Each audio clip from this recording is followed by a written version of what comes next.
자, 박수!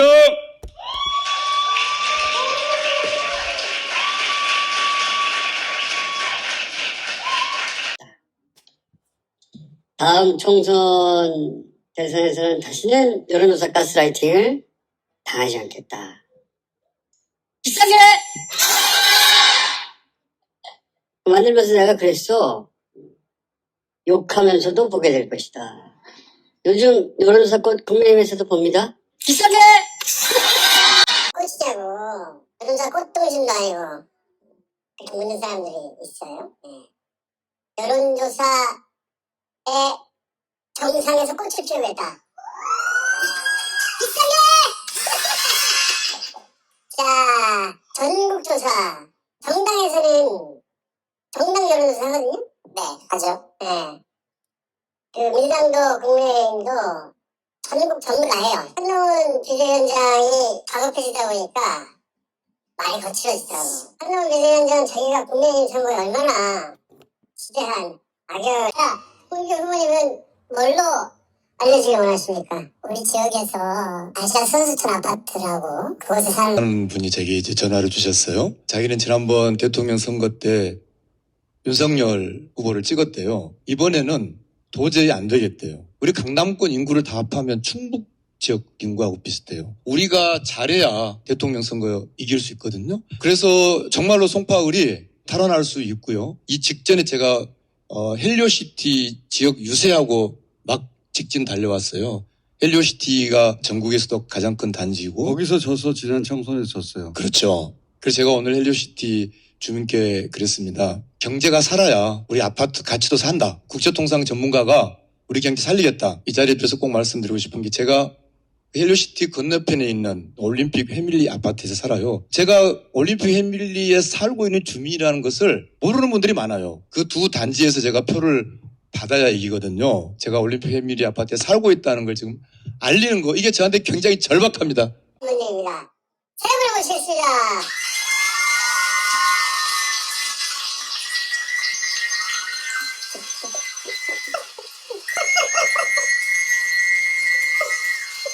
자, 이분들의 지지자들이 암이 걸려요. 나세월 의원님 1990년 소위 노무현의 꼬마 민주당 정치사에 잠깐 등장했던 노무현 꼬마 민주당으로 정치 입문하셨어요. 맞죠? 네. 이거 오래된 이야기입니다. 이거 거론한 사람 없죠? 네, 그렇습니다. 진짜 오래됐어요. 그리고 96과 보령이 같은 복합선거구인데요.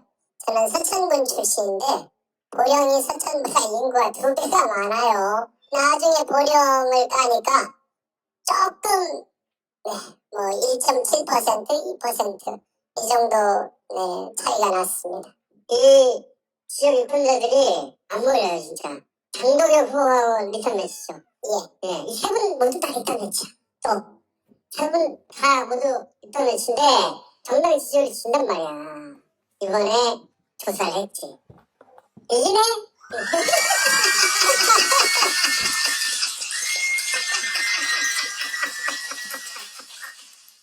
민주당 지지층 결집 들어오세요. 93.7%. 이 지역에 민주당 지지층이 안 걸려있어요. 나서울 당선 꼭 한번 보고 싶다. 진짜 얼마나 절실하냐면요. 제가 새벽에 일어나서 밤늦게까지 이제 음식점이나 맥주집 이런 데를 수리하는데 제가 나서열입니다. 부탁드립니다 하면은요. 그분들이 일어나서 이번에 제발 이겨주십시오. 그렇게 간절히 말씀하시니까요. 제가 이번에 진짜 지면은 죄인이라는 그런 생각이 들어서 더 열심히 잠 안 자고 뛰고 있습니다. 자, 권력 2가 넉넉하게 이긴단 말이에요. 권력 1을 쓰잖아요. 권력 2이 권력인 거예요. 권력 인구가 2배라서 항상 그래왔어요. 그런데 적극 투표층 1%층인데 중도에서 크게 이기는 거예요. 그러니까 양쪽의 지지층은 팽팽해요. 이 중도가 이번에는 나서울다. 이분들이 투표장에 나와야 되는 거거든요. 이분들이 승패를 결정합니다.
안녕하십니까, 신해철입니다. 이 자리에 노 후보의 이야기를 듣기 위해서 모여 계신 많은 분들조차도 마음속에는 정치의 정자만 들어도 치를 떠는 그런 분들 이 자리에도 많이 계시리라는 생각이 듭니다. 우리 모두 이 자리에 정치가 좋아서 정치하는 모습을 보고 싶어서 이 자리에 모인 것은 아닙니다. 그만큼 우리 국민들 마음속에 정치에 대한 뿌리 깊은 불신과 환멸이 자리 잡게 된 지는 벌써 오랜 세월이 됐습니다. 저 역시 정치나 또 사업이나 이런 것들과는 거리를 뛰는 그런 삶을 살고 싶었고, 여지껏 정치의 정자만 나와도 100m, 200m씩 멀찍이 돌아다녔습니다만은 이번 선거에서 가만히 앉아있을 수는 없다는 그런 생각을 했습니다. 물론 저 자신이 지금까지 길지 않은 삶입니다만은 지켜온 가치를 버리고 이 자리에 서기까지는 저 자신의 괴로움도 있었습니다만, 제 자신이 옳다고 생각하는 것, 옳은 선택이라고 생각하는 것, 또 우리 모두를 위해서 옳은 선택이라고 생각하는 진정한 더 큰 것을 위해서 지금까지 제가 살아왔던 작은 고집은 버리기로 했습니다. 지금까지 어릴 때부터 저희 삶을 회상을 해보면 아마 이 자리에 계신 모든 분들의 삶도 마찬가지라고 생각이 됩니다만, 우리는 어렸을 때부터 이 하늘 아래에서 살아가는 삶의 원리를 이렇게 배웠습니다. 남을 밟고 일어서고 경쟁하고, 네가 남을 밟지 않으면 남이 네 머리를 밟고 올라설 것이고, 그리고 대학에 못 들어가면 네 인생은 떡되고 낙오할 것이고, 이걸 안 하면 너 혼자 뒤떨어진다라는 끝없는 협박 속에서 살아왔습니다.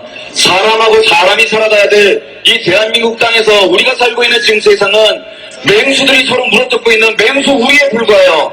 이게 어떻게 사람이 사는 꼴이라고 할 수 있겠습니까?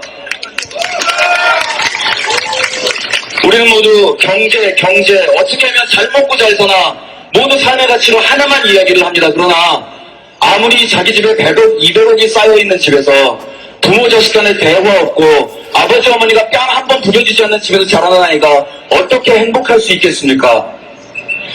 지금까지 역대 보수 정권이 우리한테 던져온 모든 협박들, 이딴 식으로 하면 북한이 쳐내려온다, 이렇게 하면 나라 망한다, 미군 철수하면 어떻게 된다, 이렇게 하면 너네 나라 망한다, 끝없이 협박을 던졌습니다만 수십 년 동안 그들이 부르짖는 늑대는 결코 오지 않았고 앞으로도 오지 않습니다. 누구를 위한 안정이었습니까? 그들이 안정시고라고 얘기를 할 때 그 안정은 과연 누구를 위한 안정입니까? 정권을 위한 안정입니까? 국민 생활을 위한 안정입니까? 우리 민초된 삶은 정권들 아래서 바람에 흩날리는 대로, 비가 오면 비가 오는 대로 우리의 삶은 젖어갔는데 그들은 불창전까지 안정을 외쳤습니다. 자, 이번 선거에서 우리가 택할 길은 이제 두 가지밖에 남지 않았습니다. 역사의 수레바퀴를 뒤로 돌릴 것이냐, 아니면 앞으로 갈 것이냐.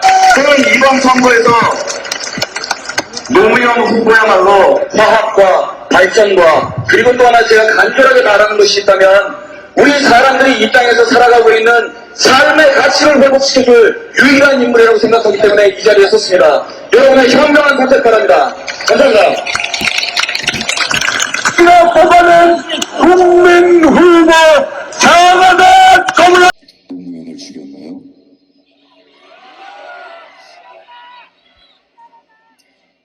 이명박이요?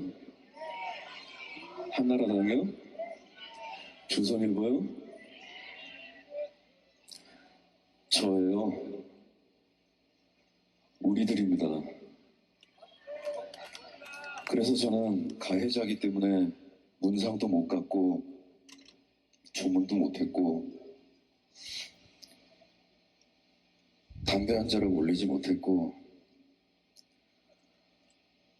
쥐구멍에 숨고 싶은 생각밖에 없는데 할 수 있는 건 노래밖에 없으니까 마지막으로 노래라도 한 자락 올리러 나왔어요.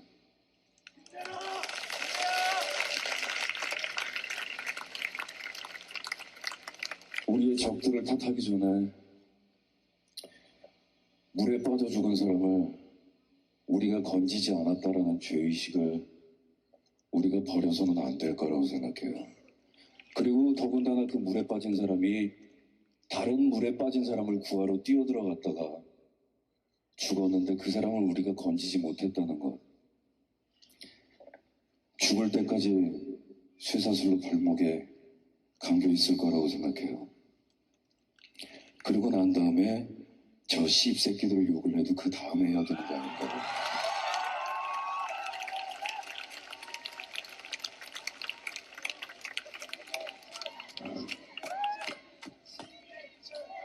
노무현의 죽음은 우리에게 민주주의를 되돌려줄 수 있는 중요한 전기를 제공해 줄 수 있을지도 모르지만 그런 것을 위해 죽기에는 너무나 아까운 목숨이었다고 생각해요.